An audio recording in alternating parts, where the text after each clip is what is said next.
अस्सलाम वालेकुम नाज़रीन फीफा वर्ल्ड कप 2026 जारी है और ना सिर्फ जारी है बल्कि सब लोगों ने अपने दांतों में उंगलियां दबा ली हैं, इसलिए कि बहुत सारे मुतनाज़ा फ़ैसले हो रहे हैं। और जब आवाम का या शायकीन का या लोगों का या स्पेक्टेटर्स का अंपायर से ईमान उठ जाए या उन पर एतमाद ख़त्म हो जाए तो फिर उनका मज़ा किरकिरा होना शुरू हो जाता है। आज हमारे स्टूडियो में हमेशा की तरह मौजूद हैं साद भाई। इनसे पूछेंगे कि ये क्या हो रहा है और इससे कितनी ठेस पहुंची है स्पेक्टेटर्स को। अस्सलाम वालेकुम। वालेकुम अस्सलाम। साद भाई आपका बहुत शुक्रिया। जी थैंक यू। साद भाई ये बताइए कि बहुत सारे मुतनाज़ा फ़ैसले हो रहे हैं और जिस तरीके से मिस्र को बाहर किया गया है, इससे पहले ईरान के साथ हुआ है ऐसा, लोग सोचने में मजबूर हो गए हैं कि शायद किसी ख़ास टीम को जीतने के लिए उसकी फेवर की जा रही है और अंपायर्स को जानबूझ के ऐसे अंपायर्स को लगाया जा रहा है जो उनके फ़ैसलों को तक़वियत देते हैं, यानी गलत फ़ैसलों को तक़वियत देते हैं और उनकी फेवर करते हैं। क्या कहना है आपका? बिस्मिल्लाहिर्रहमानिर्रहीम।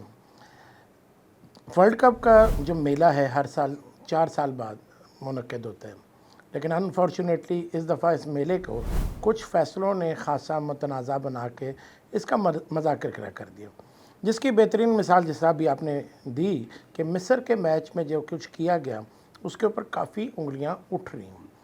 अगर हम इस मैच की डिटेल को देखें या इस मैच में जो कुछ हुआ अगर उसको देखें तो बहुत एक या दो फैसलों के बजाय एक लंबी लिस्ट बन रही है जो इसमें होने वाले फ़ैसलों को मुतनाज़ा बना रही है। जैसा कि हम देखते हैं कि जिस तरह से एक सॉफ्ट टच के ऊपर जहाँ पर अंपायर चाहता तो फ्री किक भी दे सकता था, उसने डायरेक्ट जो था उनको अर्जेंटीना को पेनल्टी दे दी।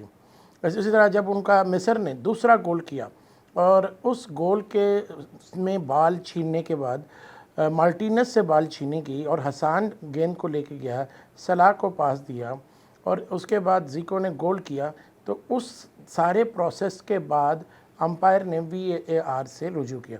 अच्छा, अब इस फैसले में बड़ा देखने का है कि जहाँ पे मार्टिनेस से बाल छीनी गई, अंपायर वीडियो में भी साफ नज़र आ रहा है, करोड़ों लोगों ने लाइव देखा था, उसके पास खड़ा था। वहाँ से मुखालिफ गोल पे हमला करने में 26 सेकंड का टाइम लगा।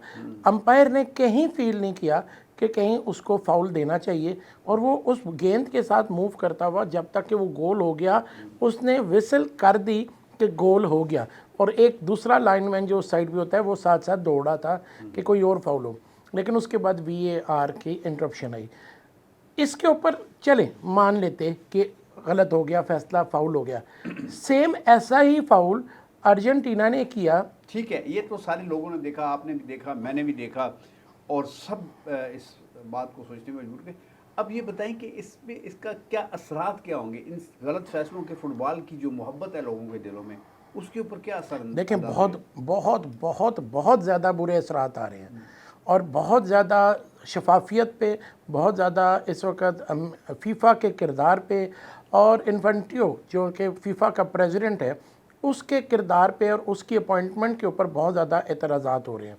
और इसको थोड़ा सा हम पीछे ले जाएं, पिछले वर्ल्ड कप में जब अर्जेंटीना मैच जीता था तो बिल्कुल सेंटर ऑफ द ग्राउंड एक फाउल हुआ, मेसी के क्लियर कट नज़र आ रहा था कि हाथ पे, उसके हाथ जिस बॉडी से तकरीबन उसने फुल लेंथ बाजू खोला, उसके ऊपर बाल लगा और हॉलैंड की टीम ने शोर मचाया कि ये फाउल हुआ, लेकिन अंपायर ने नहीं दिया। और उसकी वो एक बड़ी मशहूर स्माइल मशहूर हो गई थी। वैन डाइक जो कि उस वक्त हॉलैंड का कैप्टन था और वो बेबसी से देख रहा था कि ये क्या हो रहा है। सेम वैसी ही तारीख़ अब दोहरा के फीफा के किरदार पे बहुत ज़्यादा उंगलियां उठ रही हैं। यहाँ पे ये भी मैं आपको मेंशन कर दूँ कि जिस तरह से अमेरिका के खिलाड़ी का रेड कार्ड मनसूख किया गया, तकरीबन वैसा ही इंसिडेंट इंग्लैंड के एक प्लेयर के साथ हुआ, स्पेंसर नाम का उनका राइट बैक खेलते हैं, और उसके ऊपर 2 मैच की पाबंदी लगा दी है। इंग्लैंड ने अपील की लेकिन उस अपील को मुस्तरद कर दिया गया। तो हम ये देख रहे हैं कि पहले ये खबर आई कि शायद इजिप्ट के मामले के बाद मुस्लिम कंट्रीज़ इस बात को उठा रहे हैं, अरब कंट्रीज़ उठा रहे हैं या अफ्रीकन कॉन्टिनेंट के कंट्रीज़ उठा रहे हैं, लेकिन अब यूरोप के अंदर से भी उंगलियां उठ रही हैं। जैसा कि कल रात को एक बड़ा सनसनीखेज मैच हुआ था फ्रांस और मराकश का, लेकिन इस मैच में मराकश तो मराकश, लेकिन फ्रांस ने भी उंगलियां उठाई कि इस मैच में जो मैच ऑफिशियल्स जितने के जितने थे उन सारों का ताल्लुक एक ही मुल्क अर्जेंटीना से था। तो फीफा की ये जो जानिबदारी हो रही है इसके ऊपर काफ़ी उंगलियां उठ रही वो हैं। ठीक है, आपने उसके सदर को भी उसमें गर्दाना है कि वो उसका विक्टिम हो सकता है या वो उसका किरदार हो सकता है, लेकिन एक पूरी बॉडी बनती है, एक अंपायर्स का इंचार्ज अंपायर मैनेजर होता है, एक टेक्निकल डेलीगेट होता है जो अंपायर को अपॉइंट करता है या मैनेजर करता है। तो क्या इसमें सदर उसी तरह असर रसूख इस्तेमाल करता है? चले रेड कार्ड का तो समझ आती है कि उसने शायद असर रसूख अपना शामिल किया हो, लेकिन क्या अंपायरिंग की तैनाती में भी उसका अमल दखल होता है? बिल्कुल हो सकता है क्योंकि वो फीफा का ओवरऑल हेड है और ये फीफा एक सिस्टम होता है ना, एक सिस्टम है और उस सिस्टम के अंदर उसका कहीं ना कहीं करैक्टर हम मान सकते हैं होगा। इसमें हमें यहाँ पे ये भी देखना पड़ेगा कि मीडिया या पैसे की इन्वॉल्वमेंट कितनी है, क्योंकि हमें ये देखना पड़ेगा कि फीफा का ये 4 साल के बाद इवेंट होता है और इस इवेंट से फीफा अपने अगले 4 से 5 साल का जो अगला वर्ल्ड कप होता है वो उस तक का अपना बजट निकालना होता है उसने। और हमें ये नज़र आ रहा है कि फीफा के पास ऑलरेडी इस वक्त 2 से 3 अरब डॉलर सरप्लस पड़े थे। अभी इस वर्ल्ड कप के जो अखराजात होने के बाद जो प्रॉफिट आएगा वो आएगा।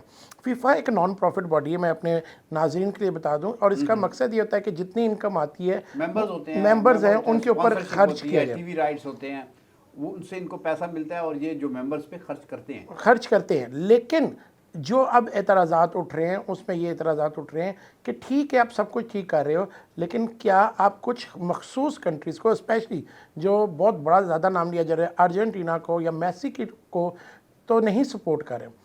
अभी इसमें आज एक नई खबर भी चल रही है, अरब कंट्रीज़ के अंदर से स्पेशली एक लहर चली जो मिस्र ने स्टार्ट की। मिस्र ने 4.5 मिनट की एक वीडियो सोशल मीडिया पर रिलीज़ की है और उन्होंने फीफा की गवर्निंग बॉडी में भी वो जमा करा दिया है और हर जगह पे वो जहाँ पे जा सकते हैं अपील कर रहे हैं, जिसमें उन्होंने उस मैच के अंदर उनके साथ होने वाली जो नाइंसाफ़ियाँ थी उनको रिकॉर्ड करके दुनिया को दिखाया। और इसके बाद 29 ममालिक उनके साथ खड़े हो गए हैं जो फीफा की गवर्निंग बॉडी के ऊपर एतराज़ात कर रहे हैं और वो ये कह रहे हैं कि ये गवर्निंग बॉडी मुअत्तल होकर दोबारा नई बॉडी लाई जाए, क्योंकि अगर ऐसा ना किया गया तो हम फीफा की मुखालफत में या अपोजिंग एक नई बॉडी बनाने पे सोच रहे हैं। शुरू में जब ये बात आई तो सिर्फ 7 ममालिक का नाम था, ये बड़ी तेज़ी से 29 पे पहुंचा है और ये लग रहा है कि अरब और अफ्रीकन कंट्रीज़ और शायद एशियन कंट्रीज़ मिलके तकरीबन 200 से ज़ायद मुल्क है, उसमें 29 की क्या हैसियत होगी? बिल्कुल 29 की क्या है, लेकिन जब ये जो ये तहरीक ज़ोर पकड़ेगी और लग रहा है कि ये तहरीक ज़ोर पकड़ेगी, क्योंकि जिस तरह से इस मामले में यूरोप के अंदर आवाज़ उठी है, हमें ये भी देखना है कि यूरोप में बड़े बड़े फुटबॉल के पंडित, बड़े बड़े अजीम खिलाड़ी जो फुटबॉल से रिटायर्ड हो चुके हैं वो क्या कह रहे हैं, क्योंकि वो अपनी आवाज़ रखते हैं और वो मोहब्बत करते हैं, करते चाहते हैं कि इसी तरह फले फूले और दुनिया इसको एंजॉय करे। बिल्कुल।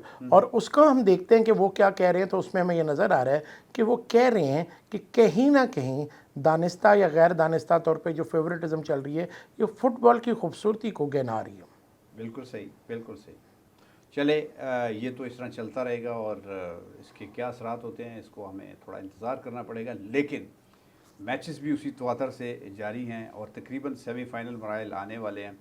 तो उस हवाले से आप क्या कहते हैं? अभी जो रिज़ल्ट्स आए हैं, जैसे मराकश, बहुत लोग चाहते थे, ख़ास करके पाकिस्तानी फैंस, उनकी ख्वाहिश थी और वो चाहते थे कि शायद मराकश जो है आगे जीत जाए और पहली मरतबा कोई अफ्रीकन टीम जाए, तो लेकिन उसको तो अब हारना ही था। अब बाकी जो मैचेस हैं उसके बारे में आपकी? देखिए, मेसी से आपने स्टार्ट किया तो मेसी के बारे में मैं बता दूं कि इसमें कोई शक नहीं है, वो दुनिया के अजीम तरीन खिलाड़ियों में से, और उसकी गेम उस दिन भी नज़र आ रही थी कि जब 2-0 से मिस्र के खिलाफ वो 0 जा रहे थे, उसने जिस तरह से काउंटर अटैक किया और सेंटर ऑफ द गेम से या स्ट्राइकर के बजाय राइट विंगर के तौर पे खेलना शुरू कर दिया, तो उनके हमलों में फुर्ती नज़र आ रही थी। लेकिन उस जो जिस तरह का रेफरी का करैक्टर था, उसने उसकी उस खूबसूरती को या उसकी गेम की जो बर्तरी थी उसको गिना दिया। अब आते हैं आपके अगले सवाल के। मराकश एक बहुत खूबसूरत मुल्क है, बहुत प्यार करने वाला मुल्क है, फुटबॉल के साथ भी और खेलों के साथ भी, और इस वक्त वर्ल्ड रैंकिंग में दुनिया के पहले 5 मुल्कों में आते हैं। कल उनका पहला क्वार्टर फाइनल था जो कि था फ्रांस की टीम के साथ। फ्रांस ने इसी मराकश की टीम को 2022 के वर्ल्ड कप में भी सेमीफाइनल में हराया था, और हमने पिछले प्रोग्राम में भी कहा था कि मराकश के लिए शायद इस वर्ल्ड कप का सबसे बड़ा जो दीवार होगी या मुश्किल मरला होगा वो ये मैच होगा। ठीक है। और फ्रांस ने एक दफ़ा फिर साबित किया कि उसको इस वक्त इस वर्ल्ड कप में रोकना नामुमकिन है। इनफैक्ट अगर हम पिछले 3 वर्ल्ड कप से देखें, 2018 के वर्ल्ड कप में वो सारे मैच जीत के वर्ल्ड चैंपियन बने, पिछले वर्ल्ड कप में भी वो नॉर्मल टाइम में कोई मैच नहीं हारे, फाइनल पेनल्टी में हारे, और इस वर्ल्ड कप में भी वो नाकाबिले शिकस्त आ रहे हैं और तकरीबन 2 गोल हर मैच में करते हुए आ रहे हैं।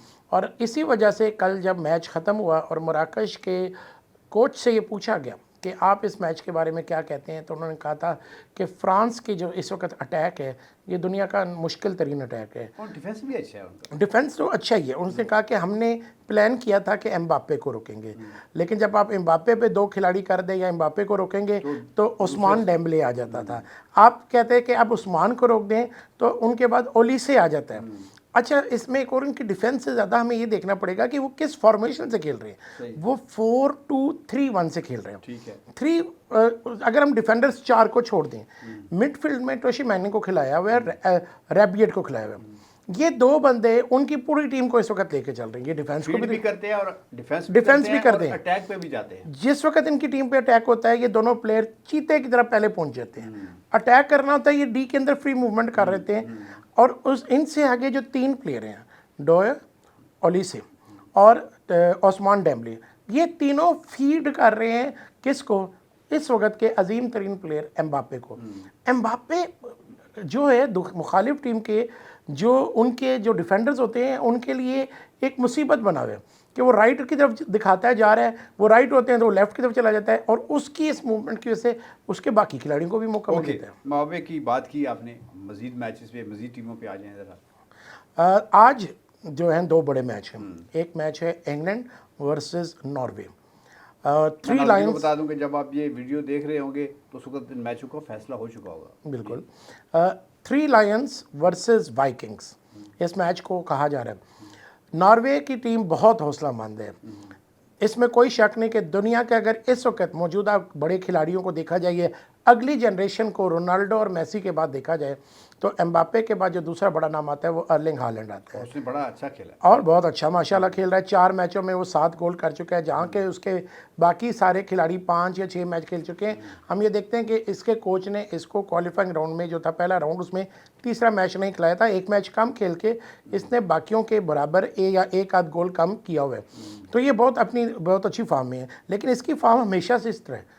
ये अपने पिछले, अगर इसका देखा जाए, अपने आप को मनवा लिया उसने और नजरों में आ पिछले 8 सालों में 386 गोल्स कर चुका है। अच्छा। और ये देखा जा रहा है कि अगर रोनाल्डो 1000 गोल करने के बाद या 1100 गोल करने के बाद कोई अगर और आ सकता है, तो वही कहा जाता है कि अगर अर्लिंग हॉलैंड भी इसी तरह खेलता रहा और अपने आप को मजीद पॉलिश करता, हाइट भी है, हाइट और फिजिक उसकी इस तरह की है कि उसको तो एक डिफेंडर नॉर्मल सा जो है टच करता है तो वो 2 फुट दूर जाके गिर जाता है, और वो बड़ा क्लियर कट है। और अच्छा, वो जितना बड़ा नज़र आता है वो उतना ही जो है शरारती किस्म का है। हाँ। और हंसता मुस्कुराता रहता है, स्माइल देता है और वो छेड़ आता है मुखालिफ को।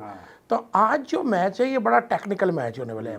हमें ये देखना पड़ेगा कि और दोनों टीमें 4-2-3-1 की जो है फॉर्मेशन से खेलेंगी, तो ये देखना पड़ेगा कि मैच प्रेशर को कौन सस्टेन करेगा।